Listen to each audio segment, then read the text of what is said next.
এবারের আইপিএল অকশনে নতুন অলরাউন্ডারের খোঁজে চেন্নাই সুপার কিং, যে কিনা জাদেজার সাথে নতুন জুটি বেঁধে মাঠে পারফরম্যান্স করতে পারবে। দেখা যাচ্ছে শ্যাডোতে সাকিব আল হাসানের মতো একজন প্রতিচ্ছবি।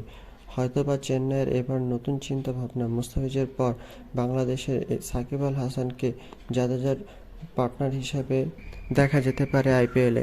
কলকাতা সানরাইজার হায়দ্রাবাদের পর এবার নতুন টিম পেতে যাচ্ছে সাকিব আল হাসান, যা কিনা চেন্নাই সুপার কিং। এবারের আইপিএল অকশনে সাকিব আল হাসানের বৃত্তিমূল্য 1 কোটি রুপি, যা কিনা দ্বিতীয় সর্বোচ্চ ক্যাটাগরি হচ্ছে 2 কোটি রুপি, যেখানে রয়েছেন মুস্তাফিজুর রহমান। এবারের আইপিএল আসরে সাকিব আল হাসানের দল পেতে একটু সমস্যা হয়ে যেতে পারে।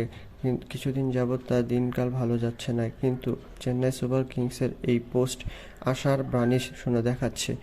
হতে পারে চেন্নাই সুপার কিং হতে যাচ্ছে সাকিব আল হাসানের নতুন ঠিকানা। দেখা যাক সামনের আইপিএল অকশনে কোন টিমের হয়ে খেলার সুযোগ পান সাকিব আল হাসান।